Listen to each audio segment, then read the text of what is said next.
this is scheduled for one fall with a 90-minute time limit.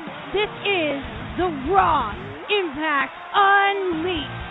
Please welcome to the sanctuary at this time at a combined weight of 420 pounds. They're your co-hosts for the evening, hailing from Northern California and known worldwide, it's K-Double, Black Lightning, your boy Cole, and White Thunder. They are the perfect storm. Get ready to unleash the Raw Impact.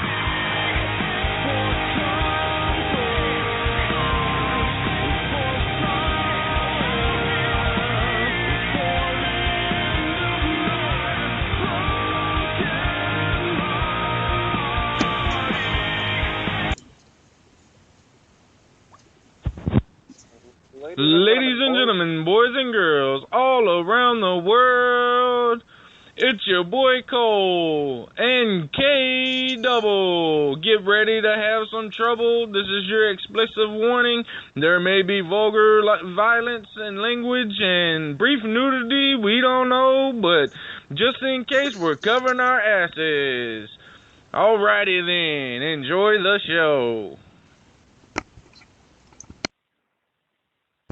Hey, yo, Cole, what's up? What's going on? K, double K, what's happening, man? Not much, brother, not much. We are straight chilling here on what is now effectively our first live episode of Raw Impact Unleashed here on 4 Aces on Spreaker. And I heard we got a very, very special guest coming in today. We do, man. He is a cool dude, real life and TV personality. He's a bad influence, if you will. He wants you to get addicted.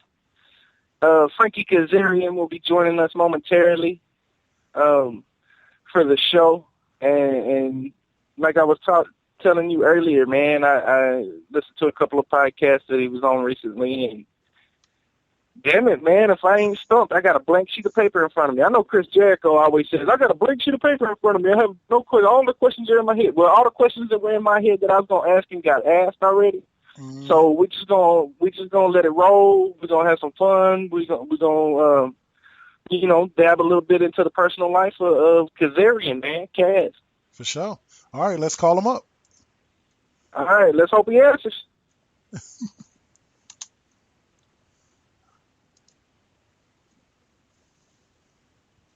Ding, ding, dong. Ring-a-ding, ding, ding, dong. Calling you again. Ding.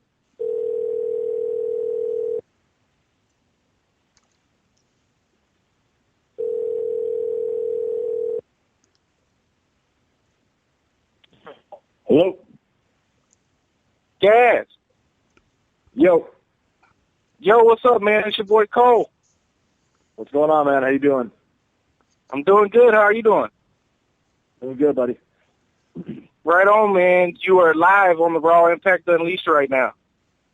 Right on. Let's get rolling. Sure. So I was telling Kevin a minute ago that I was listening to a couple of podcasts you were on, and like I got a blank sheet of paper in front of me because just about every question I was going to ask has been asked and answered by you.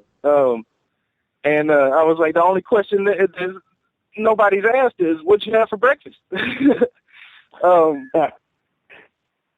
pretty much everything's been covered, but it's still great to talk to you, and I don't care if we duplicate a little bit of stuff. Yeah, no worries, man. No worries. We'll chat about whatever. Right on, man. Well, one thing I did hear on the podcast is you're a Walking Dead fan. Oh yeah, big Walking Dead fan of the books and the show. Yep. Right on. Who's your favorite character on the show? Because I know the comics are a little bit different than the show. But on the show itself. On the show, I was a big fan of Shane in the first few seasons. I kind of liked his stance on things, and it's kind of Rick has kind of morphed into what Shane was over the course of the show.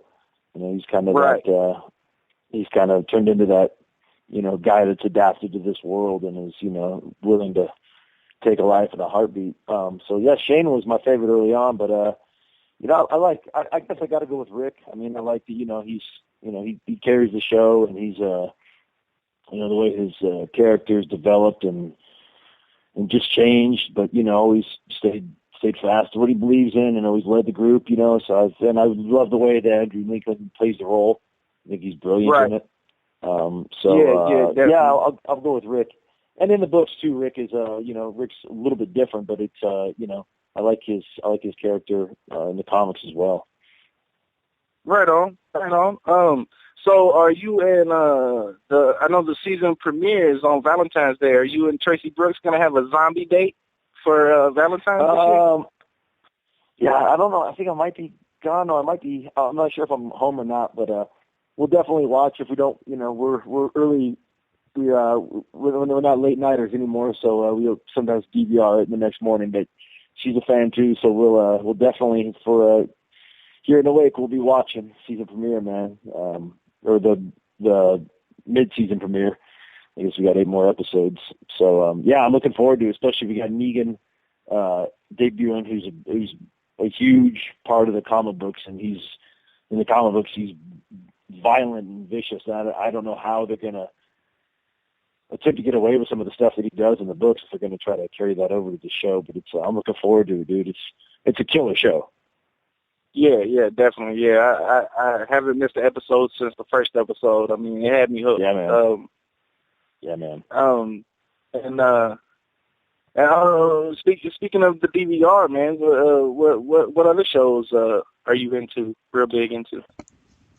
Right now, I'm not a huge TV guy, but I mean, I just got done watching the GOP debates, so my head's spinning a little bit.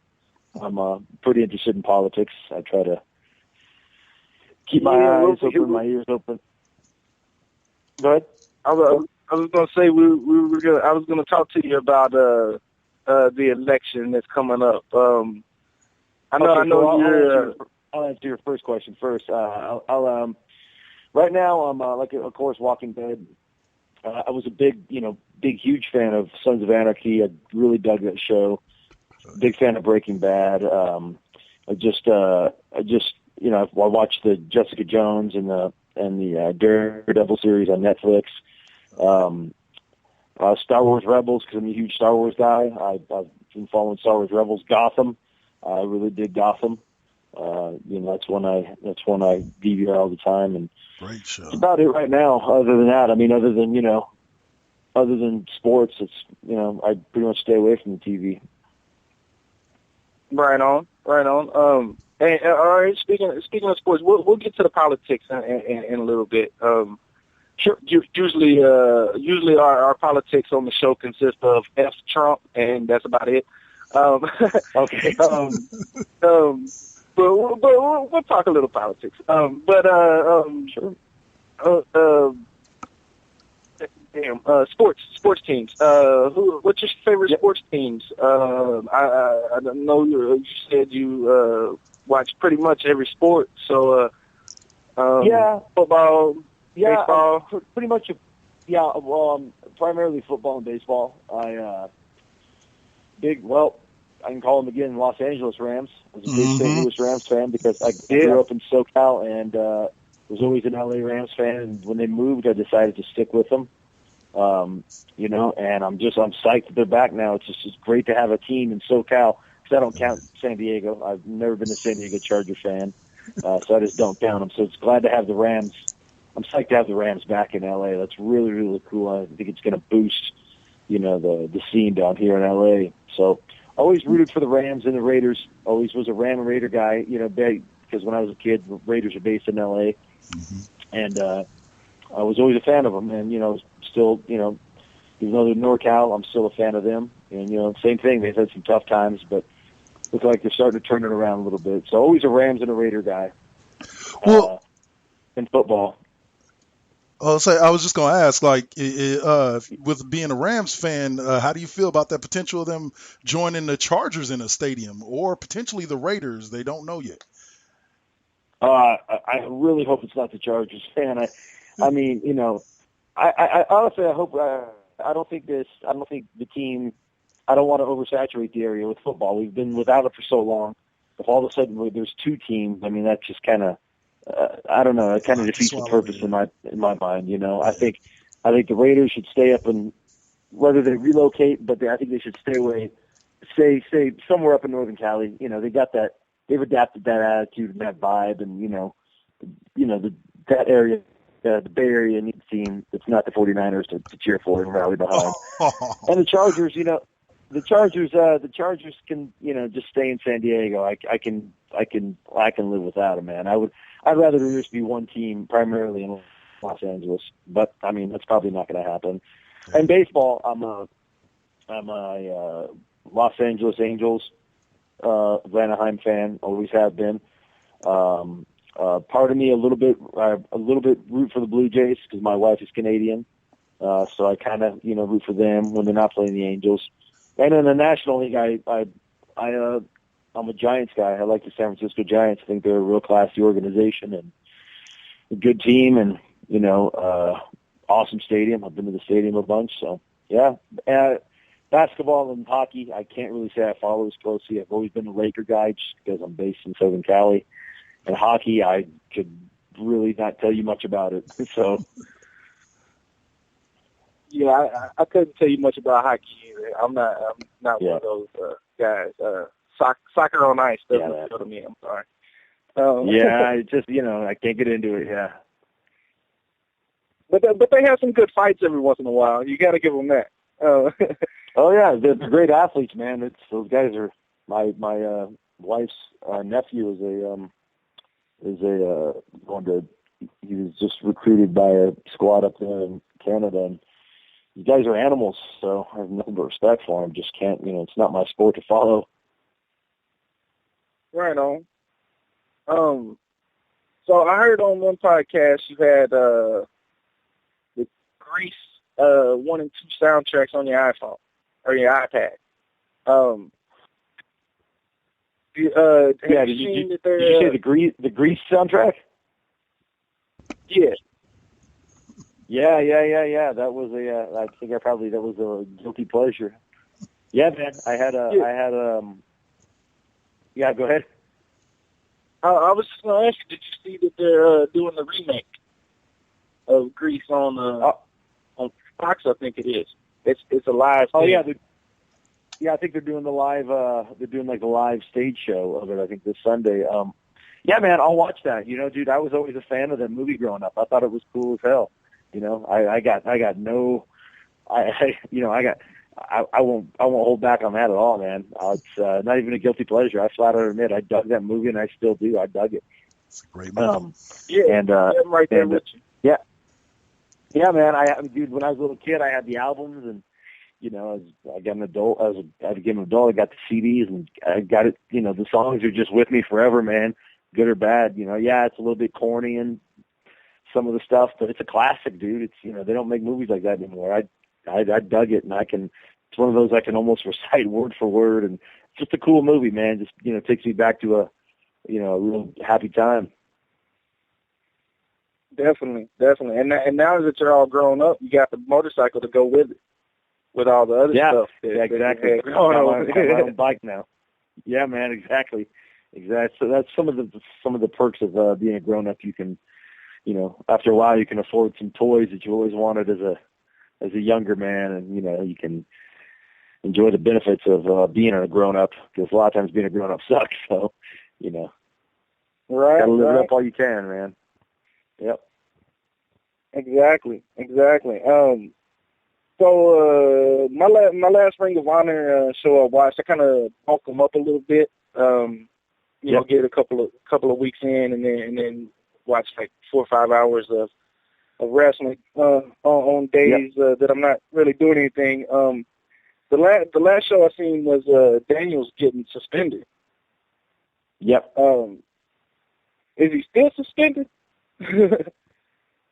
I think on the in television time, yes, but okay, in real time, I don't think so. But yeah, like on TV, as far as on the television show, I don't think he'll be back until probably not the next 3 weeks or so. But TV time, TVs are taped, several weeks back, and so. But yeah, he'll be good to go at the next set of tapings, which is next weekend in Nashville. So he'll be back and raring to go. Oh, the old stomping ground. Yep, the same building too. TNA, it is. Fairgrounds. Yep, same exact building. Yeah, dude. Yeah, I actually lived right down the street next to the zoo from the state fairgrounds when TNA first started, and watched the guys way back in the day. Yeah. Oh damn. And it's kind of a rowdy crowd out there. Them Southerners like their wrestling. Yeah, dude. It was back in the day. It was real. It was real ruckus. I remember that. There was some. I remember early on when I was teaming with Michael Shane, there were some, incidents where we were getting pelted with cups and people just throwing shit in the ring, and yeah, it got pretty rowdy, man. And it's still a, like you said, them Southern folks do love their wrestling, so it's always a lively crowd. But that's kind of work in front of. It's real to us, man. It's real. This is life and death situation. Hey, I love that. As a performer, that's who you want to perform in front of, right? So yeah, dude. Exactly. And we try to embrace it. We hate the bad guys and we love the good guys, and we ain't afraid to admit it. That's what it's all about, dude, right there. Well, speaking of faces and heels, you play either one very, very well.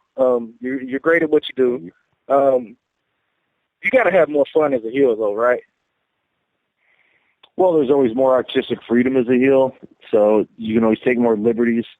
So, of course, that's more fun. Sometimes as a babyface, you have these boundaries on what you can and can't do, and that's just that gets old and stale really quick. So as a heel, I mean, you can go off script. You can, if you fall on your ass as a babyface, you fall on your ass. You look like an idiot. If you do it as a heel, you look like an idiot, but you're supposed to look like an idiot. So it's just, just so much less stress on the performer, at least in my opinion, that is.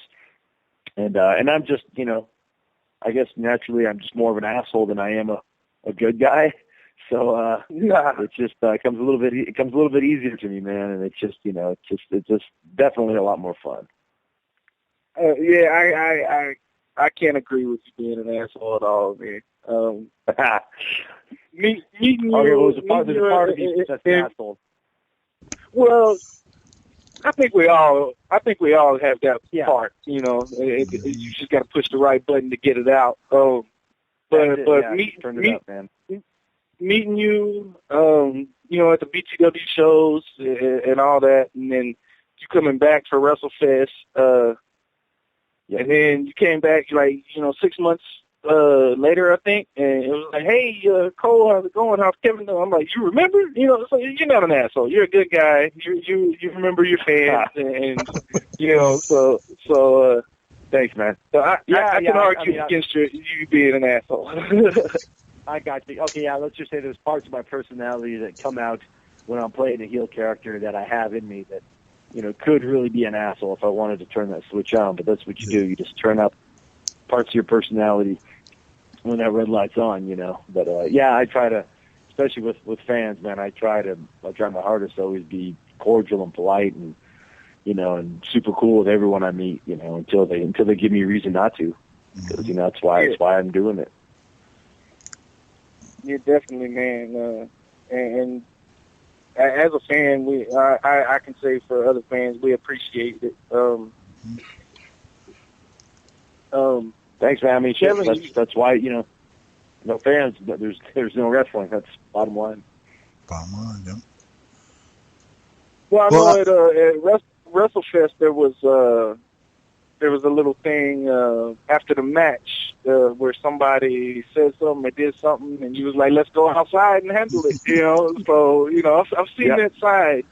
I've seen that side of like, you know what? F this. I'll take you out back. I'll beat you down right quick, and then I'll go back to taking off my boot.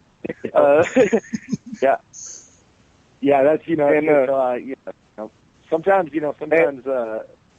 people get rowdy and they say certain things, and I'll say certain things back, and 99% of the time it's just that. It's just banter between a fan and a performer, and and once that red light's off, it's all cool, and people can turn it off, and they understand. They're part of the act too. But you get that 1% of folks that just can't leave well enough alone. But like I said, that happens. That's the exception, not the rule. Thank God. For sure. Right. So speaking of the GOP earlier, man, who you backing in this year's race? Well, I mean, I'm an independent, so I mean, I think both. I don't swing to the right or the left, but and I think both parties are full of dipshits. Completely, if we can swear on this. But we won't believe you, man. I'm sorry. Okay, so yeah. I mean, they'll be coming back to when you run for something. They'll be coming back to this podcast. Oh, did you call everybody in the dipshits? Yes, I did. Next question, please. That's fine, man. That's fine. I'm open about my skeletons in my closet, man. I don't care. We all have them. But like I said, I run up the middle. I don't believe in the two-party system. I think it's failed us for a long time. I don't. There's a couple of people I like running as Republicans. I like Rand Paul and I like Ben Carson. But if I had to vote for anyone, which I usually never pride myself on never voting for a Republican or a Democrat. If I had to vote for anyone right now, it would be Bernie Sanders. I think he has the best grasp on what we really need right now. I mean, financially and socially and economically, and really hope he can beat Clinton and be the Democratic representative. But I hate that he's running under a Democratic ticket because I think there should be a third party allowed to debate when in the primaries. But it is what it is, so I just kind of watch both sides and take an interest in what both sides are doing and really try to seek out answers for myself because I don't like being lied to by mainstream media. And just try to rock the boat and just, try to, I'm really an advocate for getting a third party, on the national stage and, and just not limiting it to just Republicans and Democrats because I think they've both failed us. And I could go on all night about this, but I'm gonna bore everybody. But yeah, man. So I'm just right now I'm behind Bernie Sanders, and like I said, just hoping we can get more, libertarian or independent party, folks involved in the process going forward. Yeah, and I actually learned something about politics from you. Listen to another podcast. There's not been an independent president since George Washington. Right? George Washington. Yeah, man, that's right. Think about that. Yeah. that's shit. The first president. Yeah.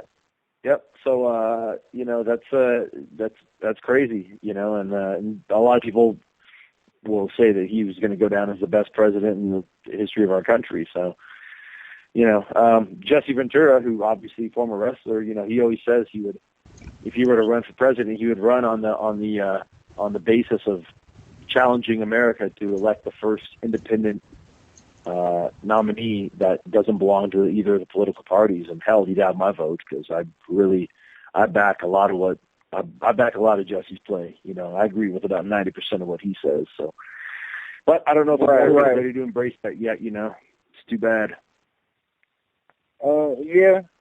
Unfortunately, because it seems every 4 years we just got two more evils that we got to pick the lesser of. Back in 2004, I did the Rock the Vote when Kerry was running, so I could get free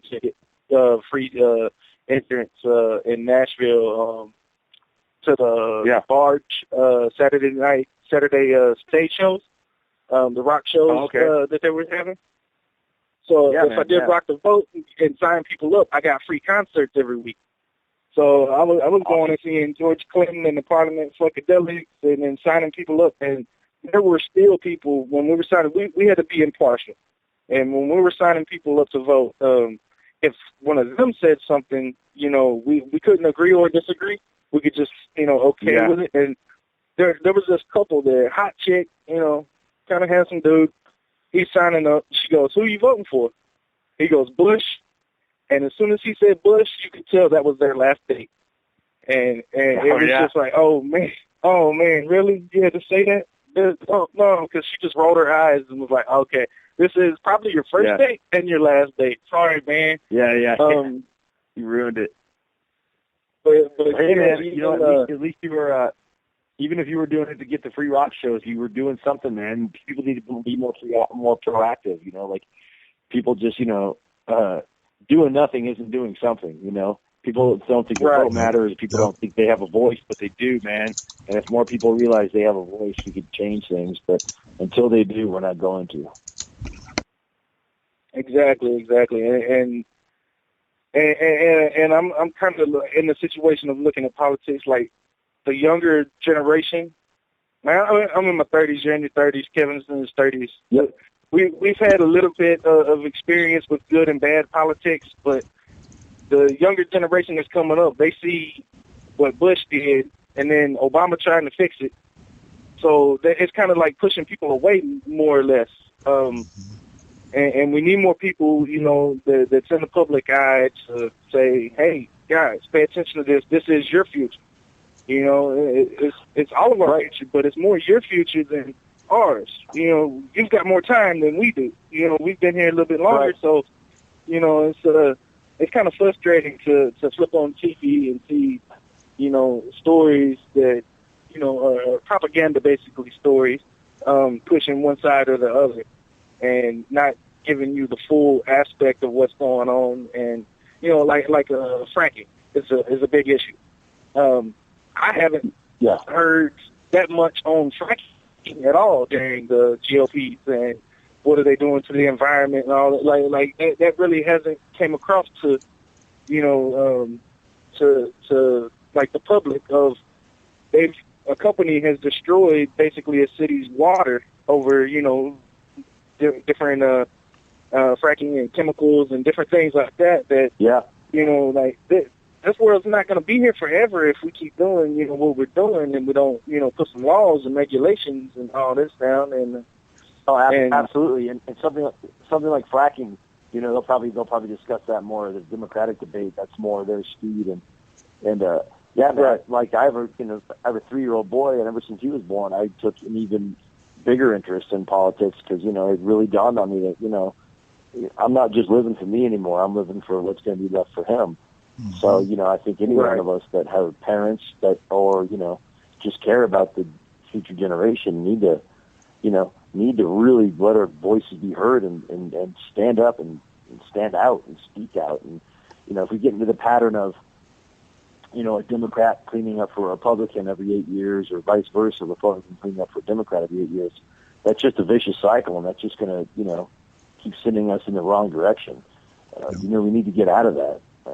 And like I said, I think part of that is eliminating the two-party system. But I'm going to keep fighting the good fight, man, and let my voice be heard, and using Twitter as a platform and podcasts like this and every other one, and hopefully I'll be talking a lot more, things like politics and heavy metal and stuff that I like to do outside of wrestling, in the future, and and try to expand my horizons there.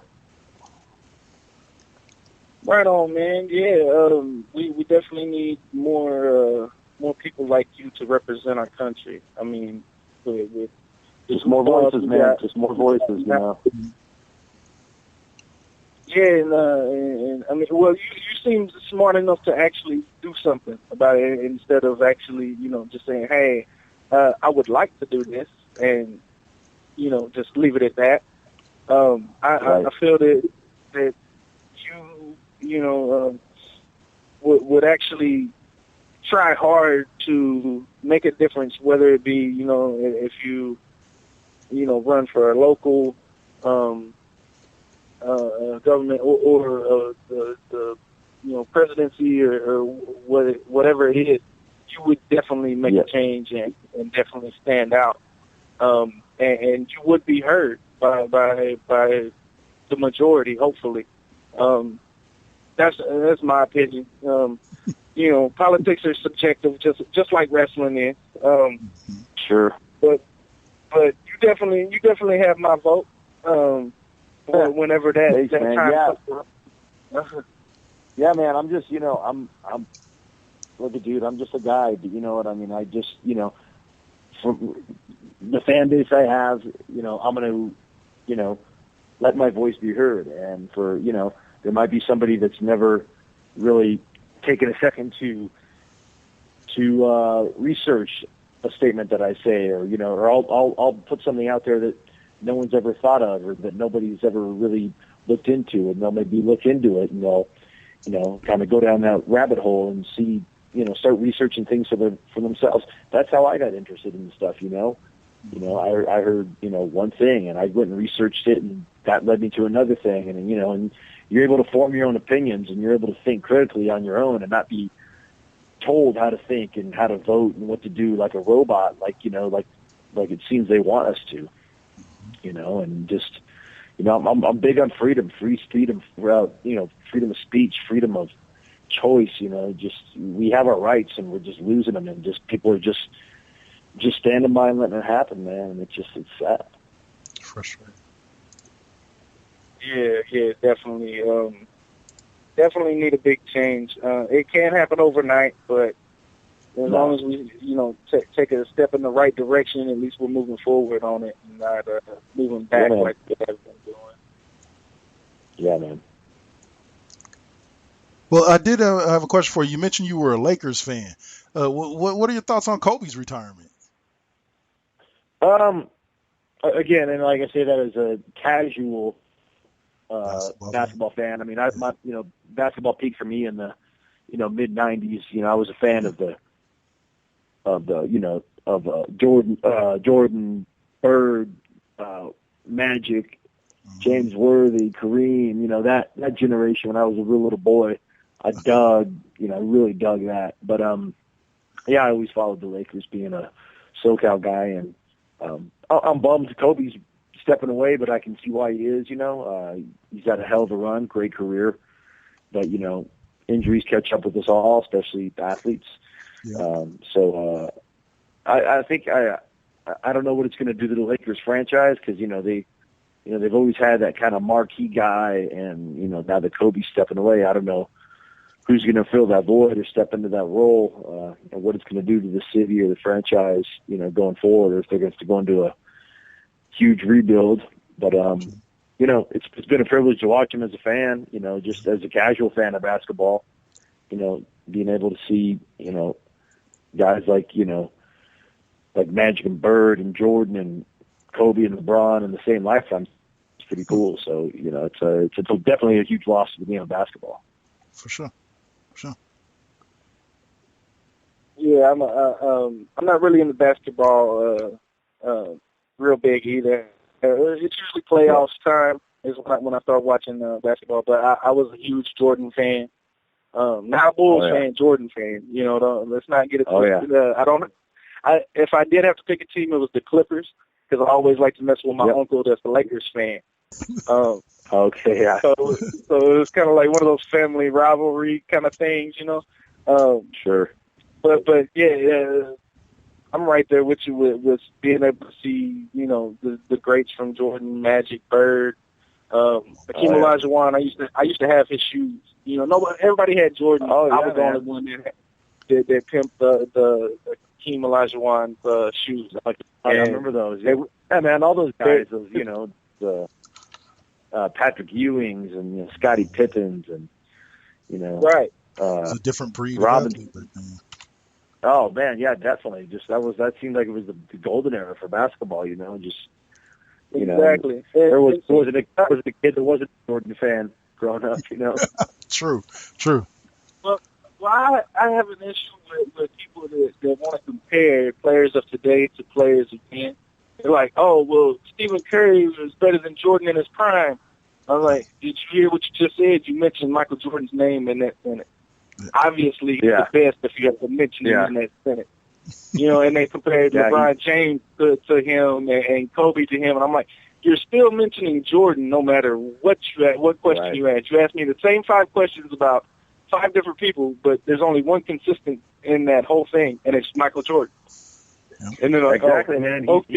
He's Muhammad Ali. You know, same could be said for boxing. You know, he's the everybody's always going to be compared to Muhammad Ali. You know, I mean, he's the greatest, and same with Jordan. It's just, you know, those guys, you know, they transcend their sport. They're always, you know, their names are always going to be up there with whoever is the hot topic and whoever is, you know, quote unquote great today. They're going to be compared to the Jordans and the Muhammad Alis and the Babe Ruths like that.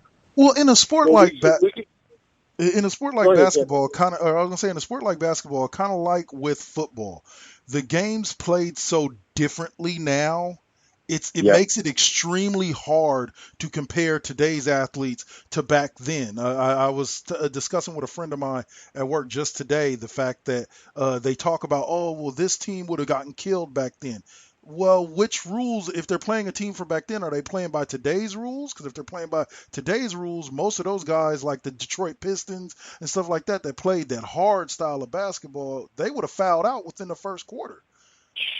Absolutely. But the game's evolved, man. Yeah, it's hard to compare. And, like, you know, just human beings have evolved. I mean, look at, you know, guys in the NFL right now are every one of them is a monster.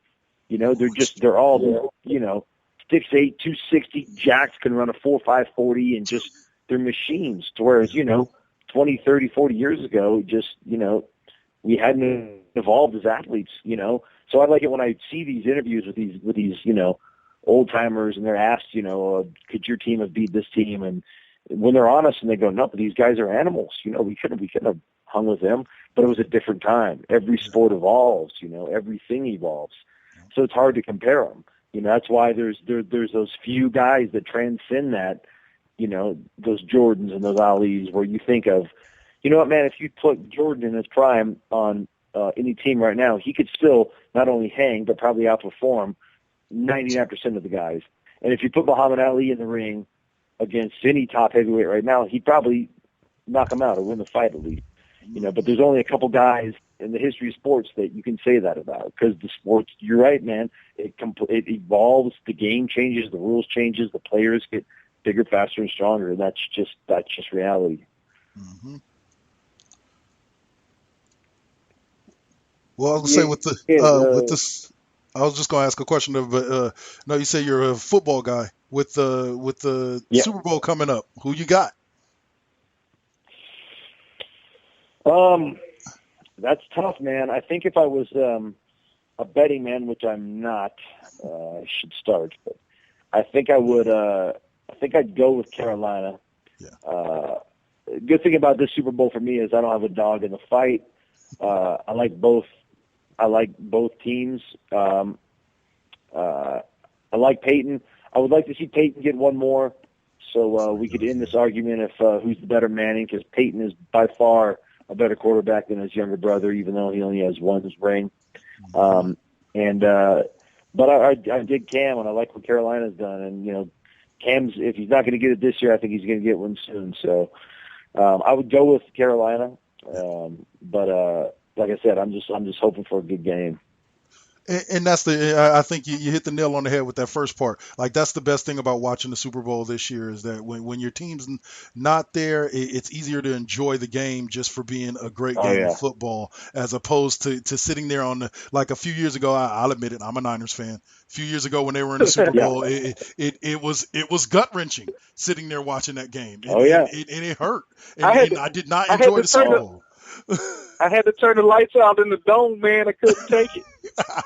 Didn't want to see anymore. Yeah, it's been a while for me, man. But when the Rams, you know, had their run in the late '90s, early 2000s, yeah, it was maddening to watch, man. It's like it wasn't even enjoyable because you're stressed out almost. You know, I don't like to get that worked up over sports. something I have no control over. But yeah, so it's fun to just sit back as a fan and just watch a game, not have any vested interest. Oh yeah. Well, the Super Bowl is booked, and Cam Newton is booked to win. Just to let y'all know, it's all been kayfabe, kayfabe the whole time.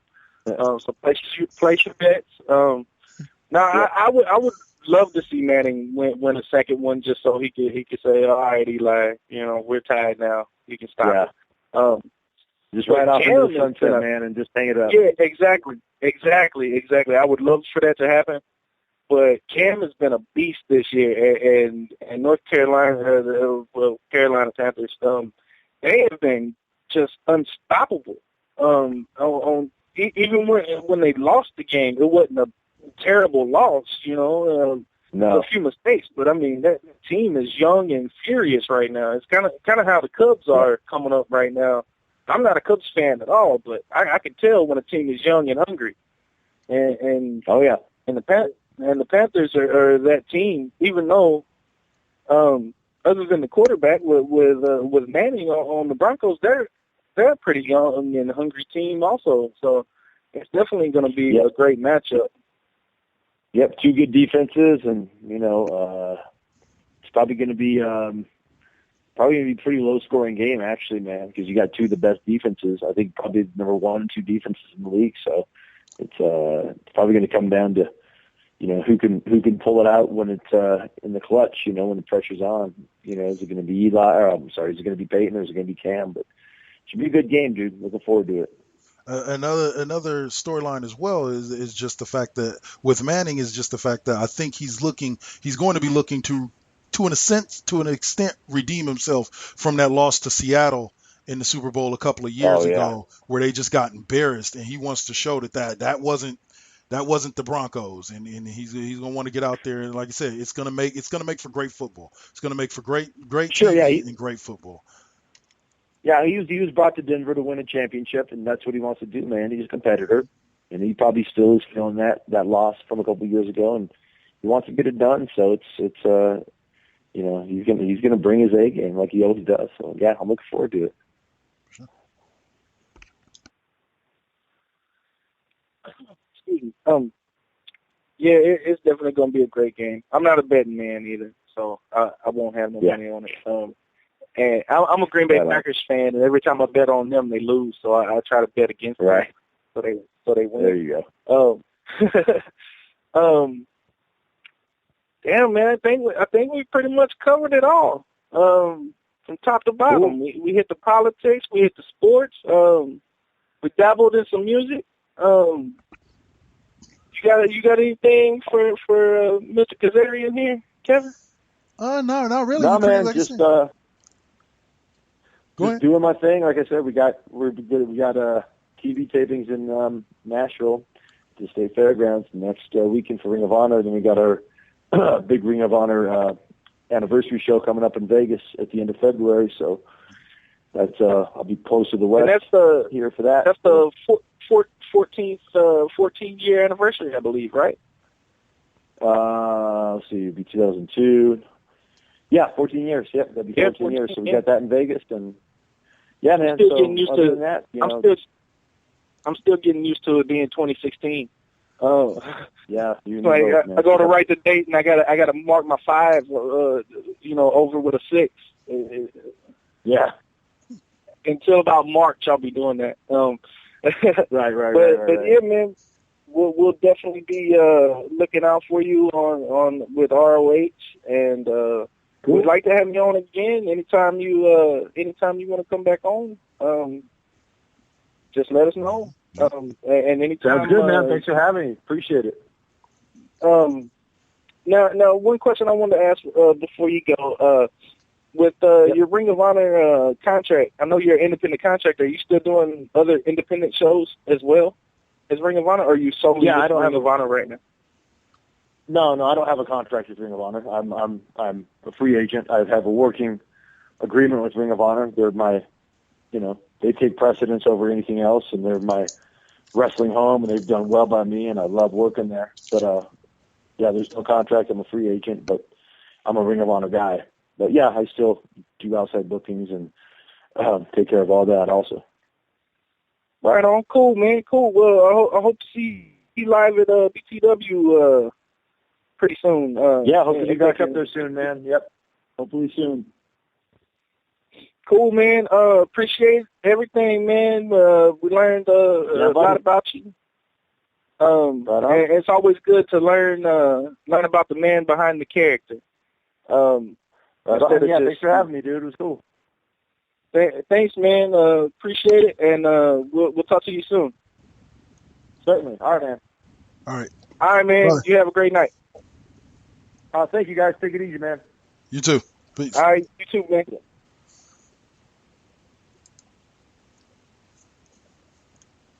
Hello, Kevin.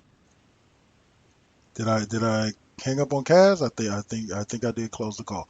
All right, we're gonna go ahead and take a commercial break. Come back, talk some more wrestling. Cool. All right, guys, you're listening to the Raw Impact Unleashed. Spreaker.com, 4 Aces presents. Yeah, all that good shit. There you go. Thanks, Kaz. You the man. Yo, what's up? It's your boy Cole from the Raw Impact Unleashed and Planet of Cole. Just throwing out there the lineup for the weekend for 4 Aces Presents here on Spreaker.com. Fridays, we got Raporia Presents, or Raporia Presents, 2 p.m., 4 p.m. Pacific. All these are Pacific Standard Times. Now versus then Deuce from 9 p.m. to 10 p.m. That is going to be a monthly show. We also have Revolving Door Fridays with K Double's classroom, or Double K's classroom. Also splitting it up with Planet of Cole. Those shows are from 8 p.m. to 9 p.m. Saturday we got WTF from 5 p.m. to 6 p.m. And also on Saturday we have the Troll Gazer Gaming Project featuring James Brower from 6 p.m. to 7 p.m. And on Sunday, we cap off the week with West Coast Bias from 3 p.m. to 4:30 p.m. And remember, all these are Pacific Standard Time. So check all these shows out and holla at your boy. Y'all take it easy.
Oops. My bad, dog.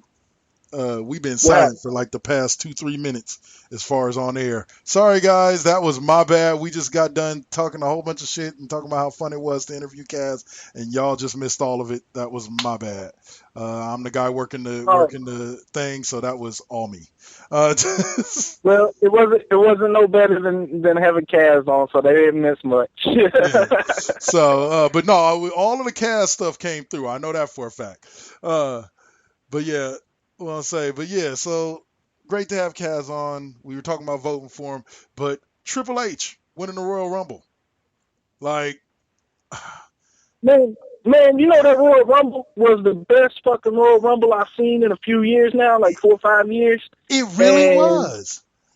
And it was the best Royal Rumble until the last minute of the damn show. When Triple H threw out Roman Reigns and Dean Ambrose, back to back, bang bang, was the worst minute of the show. It killed everything that I had inside, because I was like, oh my God, Roman Reigns is out. There's gonna be a new champ. Not Triple H. No, not Triple H. Dean Ambrose is still in. Yeah, no, he's out. Fuck. Oh, man. It did. It drew that reaction out of me. Well, I'll say it like this. My heart kind of sank as soon as his music hit. Because as soon as it was like, it's the game, I was like, Triple H is back. He's about to win the title. I was like, especially if he's coming in at number 30.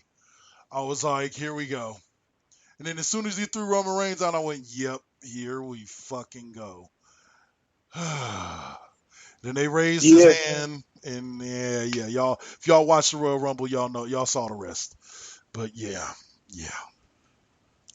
And one of the highlights of the Rumble was, of course, the phenomenal one, AJ Styles. Oh yeah. Finally in WWE. And it looks like he's a full-timer, you know, hit the floor running. Yep. He was in the Rumble for over 30 minutes. He debuted the Raw against Jericho. Yep. Which I believe him and Hurricane Helms had a match back in the day, but I think it was on Velocity or something like that. Maybe Sunday night, something like that. But then he had his debut on SmackDown. So that's bam, bam, bam. That's 3 nights in a row. And, of course, they have their tapings that they do, you know, throughout the whole week. Yeah. So, you know, their live shows, and I'm pretty sure he was booked on those. He's a big name.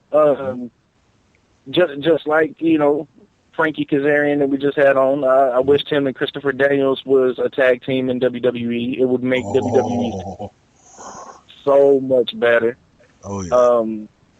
So much better. I mean, they really need a lot of help with their tag team division right now. And yeah, the Addiction would be a great investment if WWE went that direction. Can we replace the Ascension with the Addiction? I wished. That would be nice. you know, I don't like to bash wrestlers too much. Yeah. But the Ascension hasn't ascended to anything. Mm-hmm. It's not that they're not good wrestlers. It's just a matter of their gimmick just never took off on the main roster. It was great in NXT. Well, they didn't do it right, man. Yeah. When they switched over from NXT to the main roster, they came out like the Road Warriors, Legion of Doom, and stuff like that. And it would have been okay if they would have, you know. I know. One of them has passed away, but the other one, I can't think. I believe Hawk passed away. The Laurinaitis brother passed away. Yeah, and Adam was still moving and grooving. Yeah.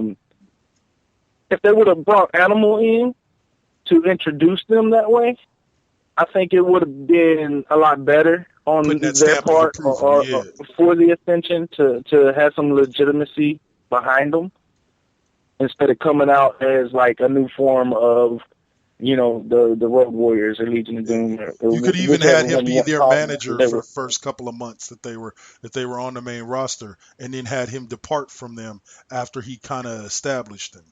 Like, because I see what you're saying. That would have worked a lot better for him, but then just throwing them out the way that they are, and then kind of tagging them with Stardust and stuff like that. It kind of through that wild, crazy,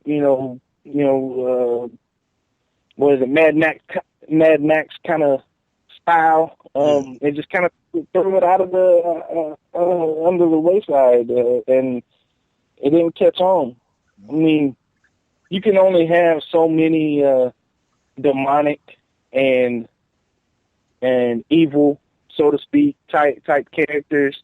You got those guys from the Wasteland, but then you got the Wyatt family.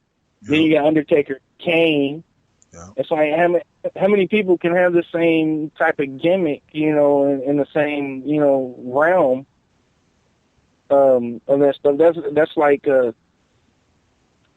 kind of how I thought of Mankind with the Undertaker.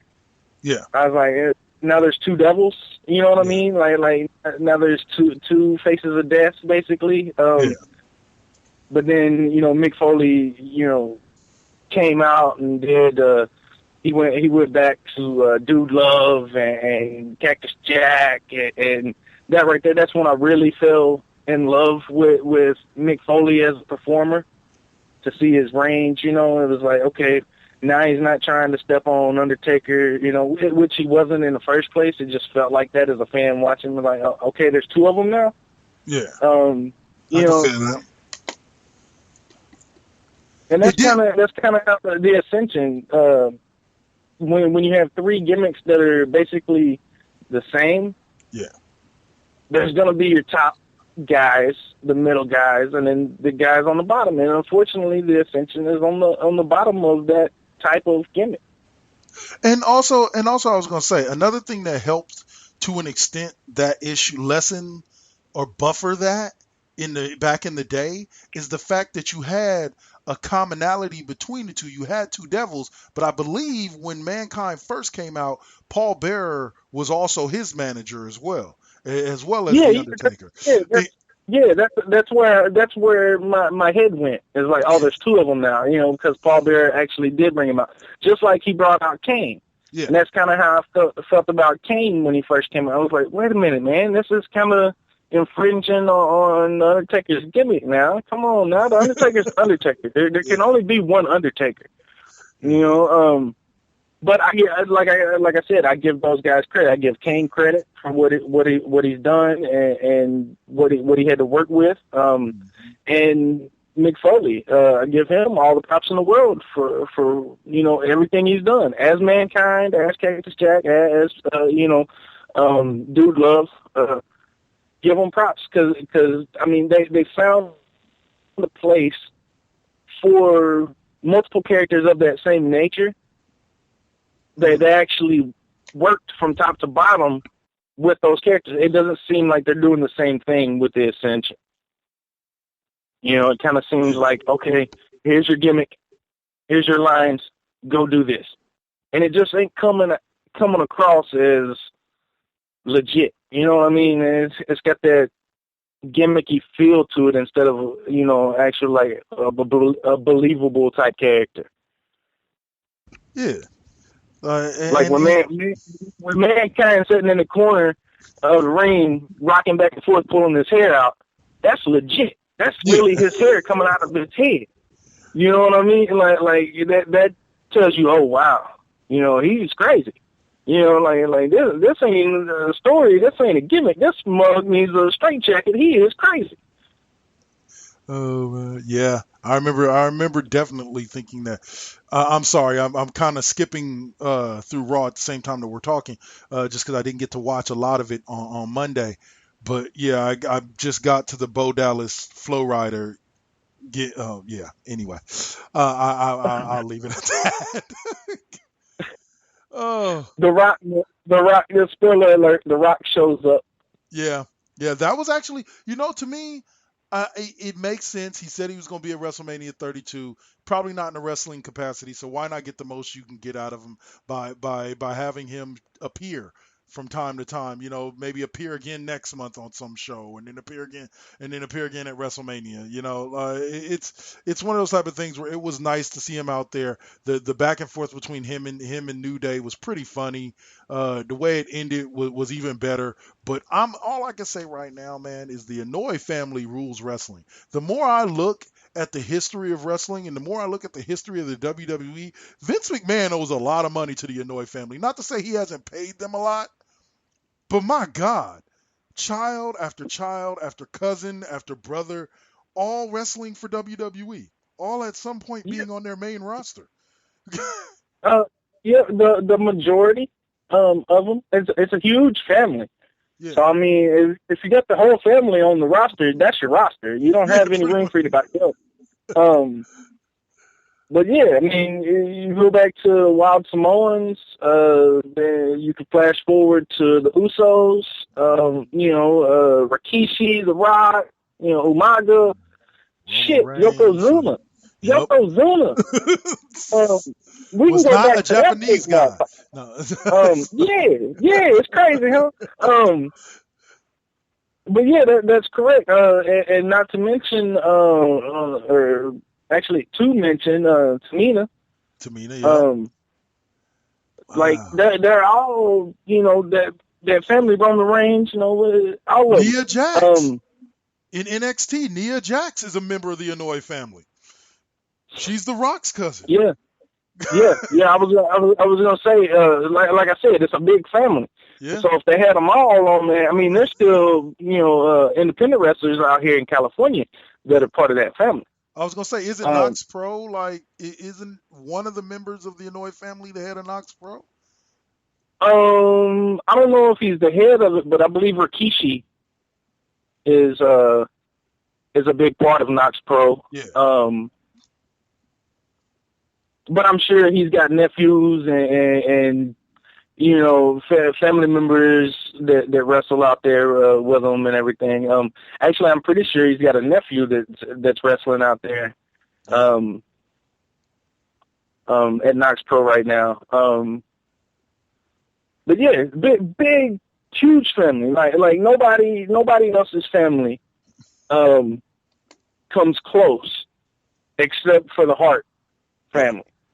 Yeah. And coming close is a stretch because there's so many of the Samoan family to the Hart family in that dynasty type family tradition that continued in the big time.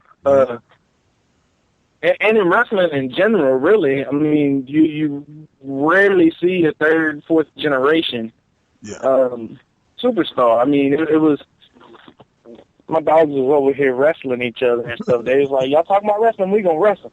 Crazy ass dog. You are her mama. You are her baby. You ought not fight like this.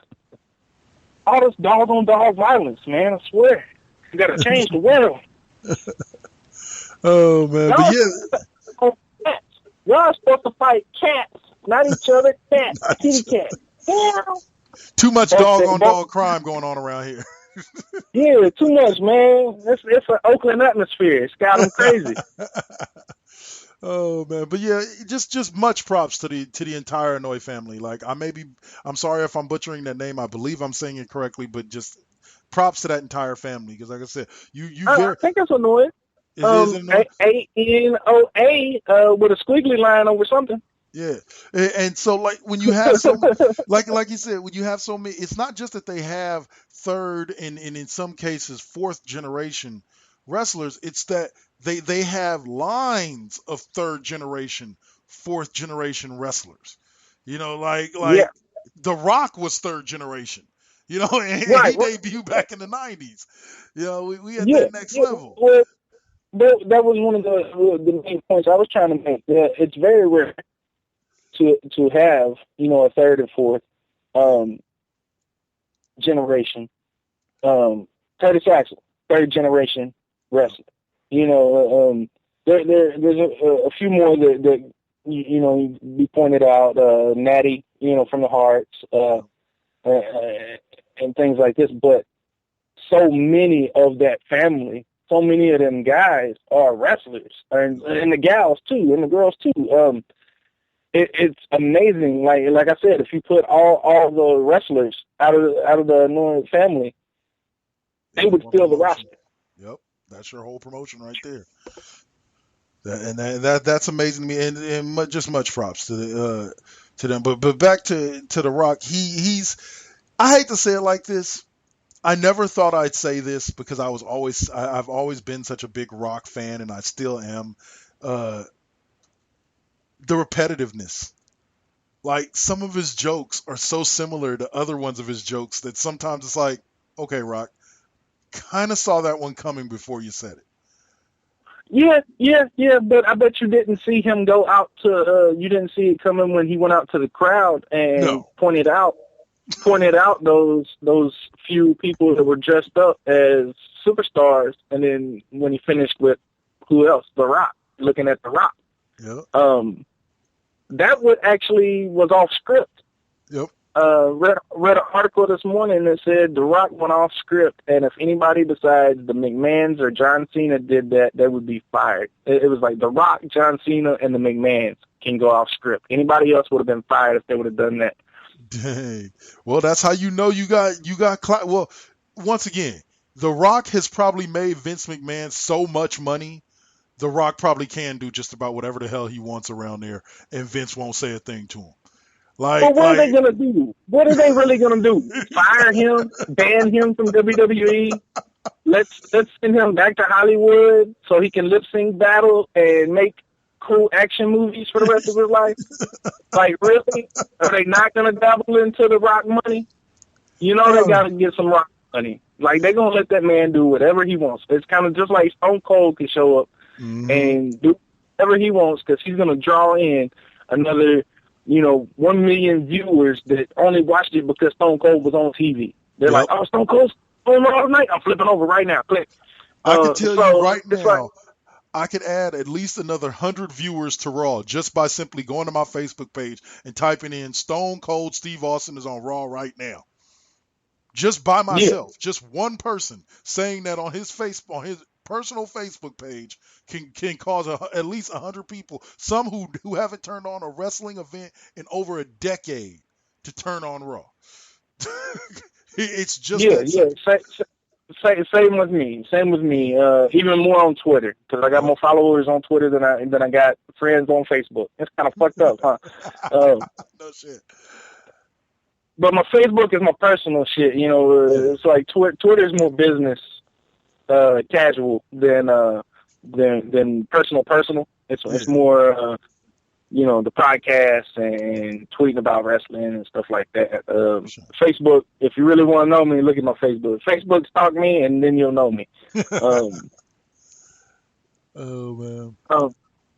But yeah, it was great seeing The Rock come in. I love this whole skit from the first of it when he showed up and threw Miz's keys and told him to park his car, to him going up to the Big Show and telling him, "Hey man, you remember that Rumble that I beat you in? Man, that changed The Rock's life, man." The director of Scorpion King was in the audience, and he said, "Whoever wins this Rumble is going to be my Scorpion King. You could have been the Scorpion King. You could have been in Fast and the Furious kicking Vin Diesel's ass." Did you see that poster? Did you see that poster that I tagged you in? With Big Show? Yeah, I seen the poster where the Big Show was Hobbs, and The Rock wasn't there no more. It was awesome. But yeah, that whole thing was great going through it, and then him even messing with the New Day. Yeah. It wouldn't have been. It wouldn't. If he would have done something different, it wouldn't have been The Rock. Yeah. You know what I mean? It's like you can change a little bit and all that, but you gotta stick with what made you. Yeah. Stick with the type of quality. And he had to calm it down a lot compared to what he would have said back in the day. I mean, he did still, cuss a little bit and all that, but You know, but it would have been more intense back in the day. Let me put it that way. But I will say this: they did hit me with a classic moment that I loved, and the New Day really made the moment because of the fact that after The Rock said you're wearing a bunch of llama penises, right? And then they go over to that. he's like, you can't say penises. They was like, oh, she's getting mad. She's getting mad. The big one's getting mad. She's getting mad. But no, the New Day was sitting there and they all had the mics right up by their mouth, and they were like, "You can't say penises. Can you say penises? Penises? Can you say penises? I don't think you can say penises." I was just like, "Oh God, that one almost put me on the floor right there." Like they had me with that one. It was like I said, overall great put on by both The Rock and New Day as far as verbal sparring went. And then the Usos coming in at the end and cleaning house. With The Rock, that was awesome. They even mentioned on SmackDown tonight that the Usos are riding The Rock's coattails. There wouldn't be nothing without their cousin and all that. And they just looking at him like, seriously though? Really? Like, we do shit that The Rock ain't never done before. Like, we jump over the top rope, fool. Like, The Rock ain't never jumped over the top rope. Not to mention the fact that it wasn't known until, I want to say a little bit after, like, it wasn't widely known. Those who knew wrestling knew that they were members of the Inoue family and in some way related to The Rock. But the casual fan really didn't find that out because they didn't they didn't mention it on screen right away. Right. You know, and they didn't do it with Roman Reigns either. Remember they had that one night Rock showed up and, you know, had Roman's back and all that. They only did that once with him. Yep. A little bit later.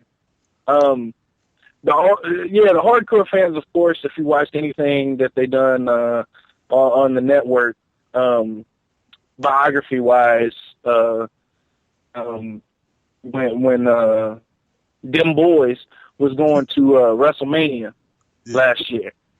They ended up, you know, basically running down the family tree with Umaga and Rikishi and The Rock and everybody else, you know, like they tied it all together on the biography. So if you didn't get the network and you didn't watch that, then you wouldn't really know. But yeah, I like how he just came in, did his thing, put over his cousins, just like he came in and tried to put over Roman Reigns when everybody wanted Daniel Bryan. At that moment, it was just wrong timing, you know, for him to try to get Roman over.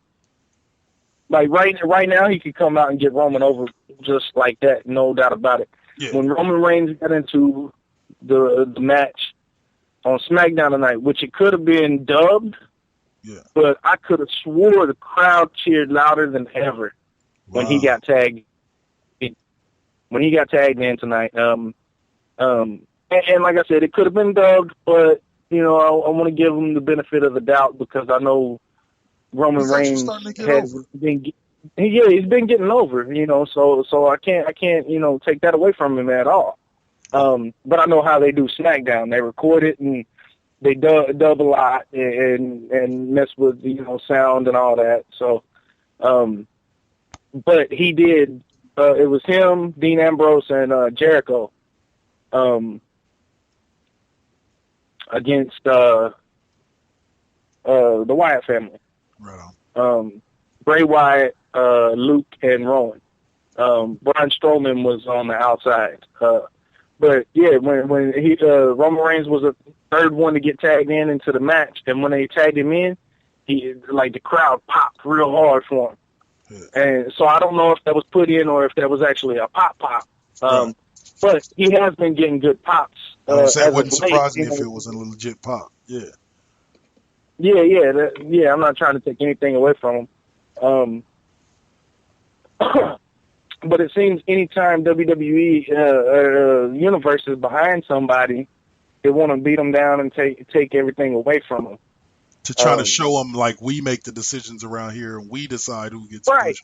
And it ain't y'all decision. Exactly. It's pretty much saying don't get a big head. You're not bigger than the company you're working for. Yeah. which I think is the wrong decision to do. You should want to groom people to be bigger than the company. I think if the train is running, you throw coal in that damn thing, you keep it running. Yep, that's how you make money. You don't stop. You don't let people get off. You keep them on. You keep them drinking. You keep them having fun. You keep them, spending money. But yeah, it was kind of everybody that I've talked to like 4 or 5 people about the Royal Rumble, and everybody was disappointed in the ending. Yeah. And Triple H winning the belt.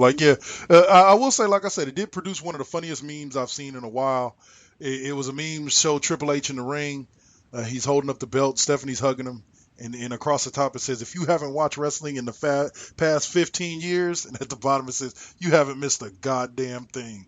I was just like... Yeah. But it's true. Other than them... change a belt change, design change, basically. From Triple H 2000 to 2016, he was the champ in 2000. He's the champ now. I mean, what's up? But I will give WWE this much credit. I think if they had more top stars, if they had Cesaro, Cena, Bryan, all healthy, Seth Rollins, I don't think it would have been up for grabs in the Rumble, and B, I don't think Triple H would have ever been in the Rumble or won the belt. I think this is just a byproduct of them being a lot of their top stars being injured right now, and none of them going to be coming back before WrestleMania season is over. Yeah, I agree with you there, and I think they need to cherry pick, if you will, the independent scene a lot more than they have been doing. Like I said earlier, great to have Christopher Daniels and Frankie Kazarian in the WWE Tag Team division. Mm-hmm. It would elevate the product tenfold. And you could put the Young Bucks in there. Bring back Nat and Jeff Hardy. I mean, you just brought back the Dudleys. So I mean, you bring all these veteran and young. With the Young Bucks tag teams, which they're getting up there like 4, 5, 6 years now wrestling. Yeah. So I mean, they need to revamp the tag team division altogether. Yeah. The addition of the Dudleys was nice, but they need more. But they also need to get these Iron Men, if you will, from the independents that can work, a difficult schedule, but yet still stay, physically fit, and get people in there that aren't as green as some of them that are there, that maybe have came from a different sport and got pushed because of a look or, kind of style or something like that end up injuring somebody because they're pushed too fast, and too hard. Yeah. Especially being on the road. When you're going nonstop and you don't get a chance to rest and you can't heal up, then you're just going to keep re-injuring the same injury plus more injuries are going to happen. Exactly.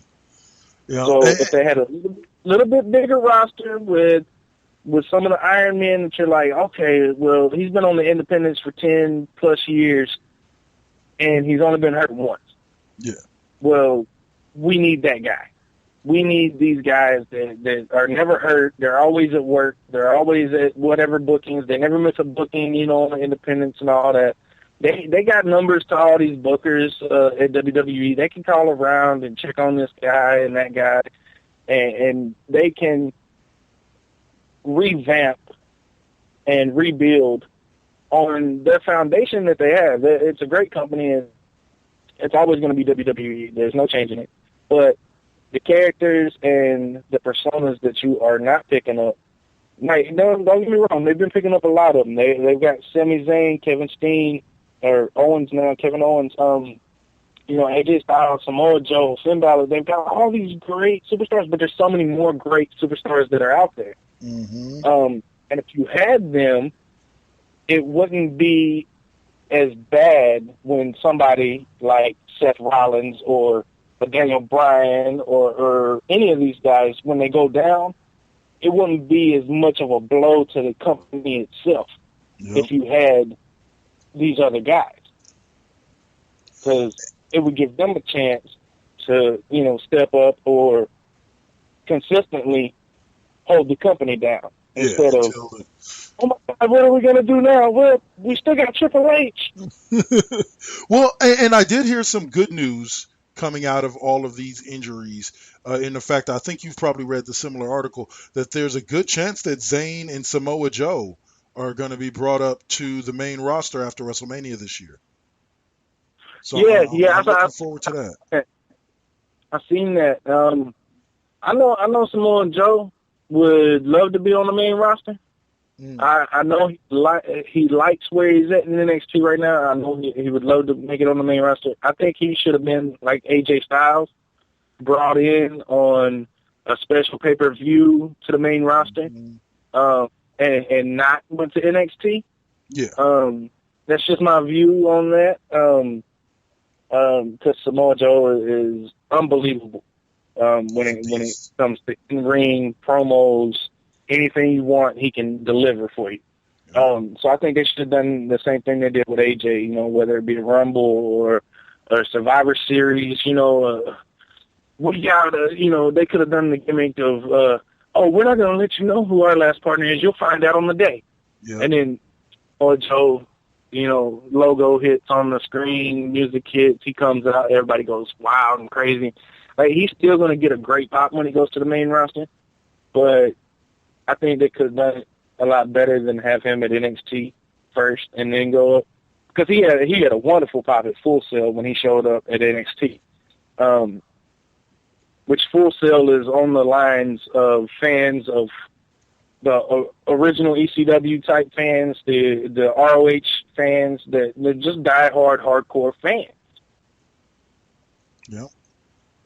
It's a different force than the actual WWE universe. But I think Samoa Joe still get a great pop. Because I know Sami Zayn's going to get ole, ole, ole, ole, because they did that when he went after the U.S. Championship against John Cena. Yeah. So I know when they make it to the main roster, that's going to be a good addition. A great addition, actually. And it opens up more spots, down in NXT for some up-and-comers and some indie guys to take a spot and, try to move on up. Yeah. I think that they have enough talent. That's one of my major things is that I think they have enough talent down in NXT that if they just started bringing people up, yes, I understand that it would diminish NXT a little bit, but if they just started bringing people up, a lot of these guys I think could be successful on the main roster. There's a lot of these guys, like we talked about the tag team division. Enzo and Amore, I think, would be successful and could easily get over on the main roster. Big Kaz and Enzo, yeah. I agree with you. I believe wholeheartedly that they would come out, they would do their thing, how you doing, and they would get out straight up. That's just one of those characters, gimmicks that people are drawn to.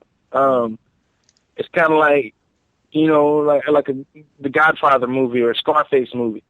Like, nobody wants to meet Scarface, but they don't mind watching a movie about him. You know what I mean? Right. No, that's real. Nobody wants to deal with the crazy little dude, but I'll go to the theater and watch his ass all day.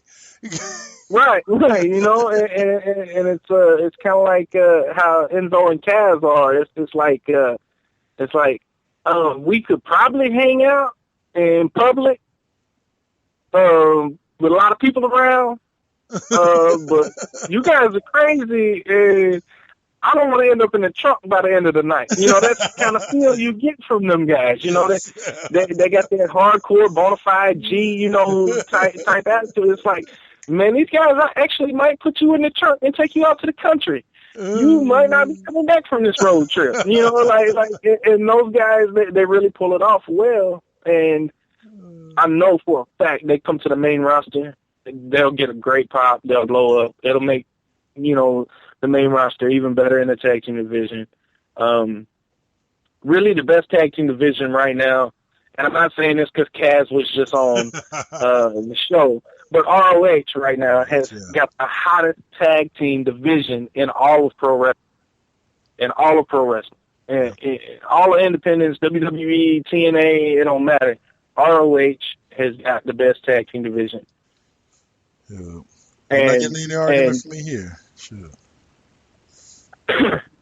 And just the past couple of shows that I've watched, like I said, I'm not up to date fully on the shows, but they've been mainly tag team matches on ROH. So you would have one match that was a singles match, but in an hour show you get 3 matches, maybe 4 if you're lucky, and 80% of the matches out of the 3 shows that I watched were tag team matches. Dang. And they were unbelievable tag team matches. And they had a great main event on the show that I just watched with the Red Dragon versus the Young Bucks versus the Kingdom. Mm-hmm. Which is kind of crazy to see the Kingdom. The Kingdom has Mike Bennett and Maria Kanellis. Yeah. And they're in TNA now. Are they? Huh. Yeah. They showed up a couple of weeks ago. I think they showed up on the Pop. The debut. The debut on Pop, I think he showed up. Michael Bennett hasn't wrestled yet, I don't think. But yeah, they've had a couple of segments in the back where he had a segment with EC3 when he was the champ. Yeah. Before Matt Hardy, Big Money Matt won the championship again. Mm. Congratulations to the heel turn to Matt and winning the championship. He's got Tyrus in his corner now. He paid off Tyrus, so he turned on EC3. It was awesome. Who's the girl with him? That's Rebby. That's his wife. Oh, that's okay. That is his wife. Okay. Yeah, she's a wrestler too.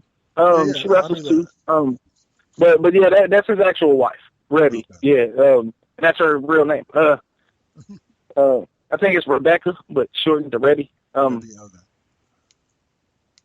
But yeah, it was kind of weird seeing, the Kingdom still in ROH because of the tapings, like Kazarian said, they're doing their next tapings, in Nashville.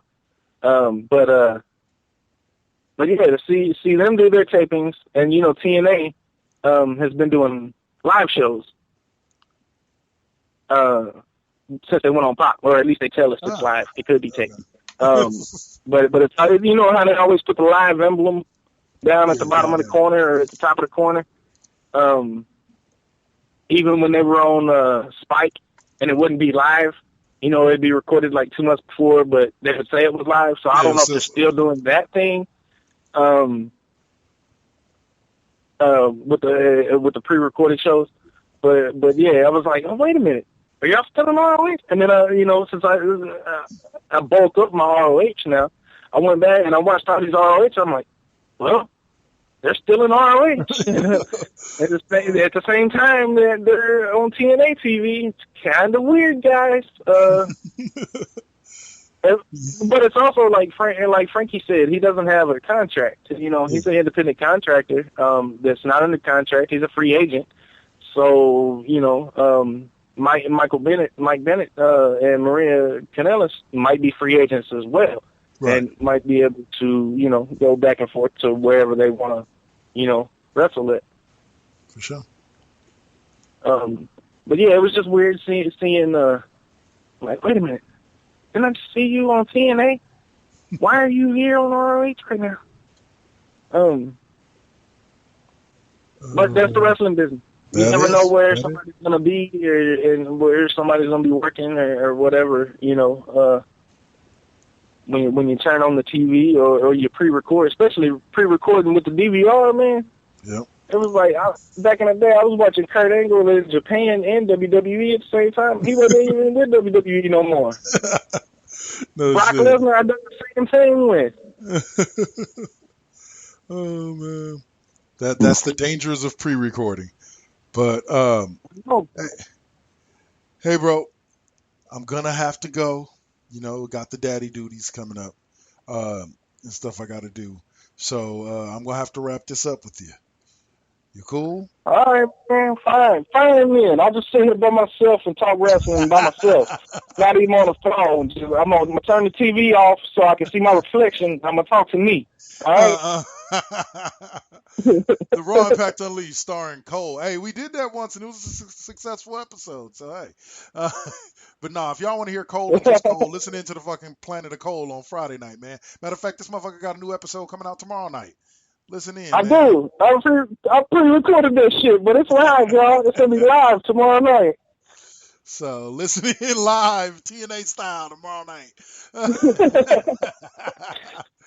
But for us right now, we've been live with you. We had great conversation with Kaz. It's been another great episode. Damn it, I just realized what question I wanted to ask Kaz that I didn't get to ask him. And I'm just gonna have to bite the bullet and probably ask him on Twitter. He's a part-time Jedi, if you didn't know. Oh, no, I didn't know. And I was going to ask him, what did he think of the damn new Star Wars movie? And it totally fucking flew out of my head when we was talking with him. And that crossed my, you know what's funny is that same question crossed my mind during the interview, and I didn't speak up and ask it. I was like, we should ask him about because he mentioned Star Wars. I was like, we should ask him about the new Star Wars movie. Yeah, because he mentioned Rebels. When he mentioned Rebels, I thought about the new movie and blah, blah, blah, and I fucked that up. Yeah. So I'm going to have to bite the bullet and ask him on Twitter, or I could text message him. I got his number, man. I'm just call him up on a random Wednesday. Hey, what you think about that Star Wars movie? All right, cool. Thank you. Oh, man. All right, man. Let's get out of here because I got to use the bathroom like a mug.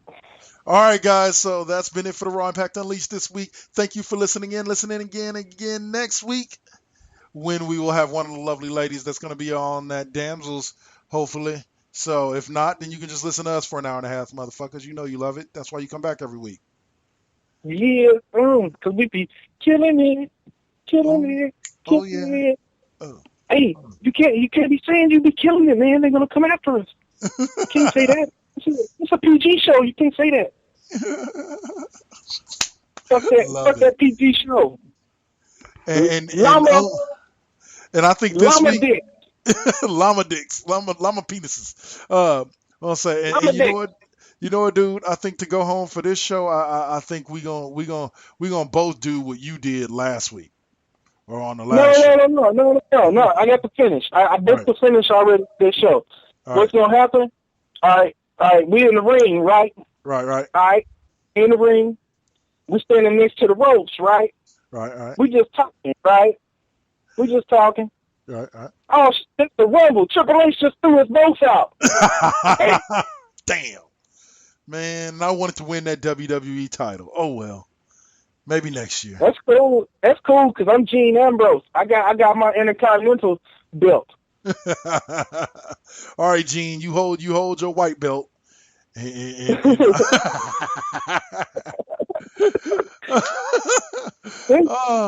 not fair because I really do have an Intercontinental Championship belt, and I'm looking right at it, and I'm like, damn, it's the whitest belt of all. Oh man. For sure. All right, guys. I hope we made you laugh, and I hope you learned something that you didn't know about Kaz.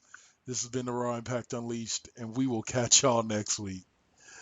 That's K Double. I'm your boy Cole. Y'all take it easy. Oh, man. You still on air, man. Oh, I know. I'm letting the intro play out. Oh, okay. I ain't know. Are we talking over it, or is it just we are. It's okay, though. We talked over it when we were on BTR. well, I know we did it then, but I could at least hear it then. Now it's just you. giggling and moaning and like you're over there having an orgasm or something. I'm like, what the fuck? You fucking getting off right now? Well, Go ahead, knock it off. For me, I'm hearing the intro and you. So, hey, I got the music. Boom, boom, boom, boom, boom. Nah, I got to go, man. I got to use the bathroom. Right, I'll catch you later, Blair. All right, man. One piece of chicken grease. For sure.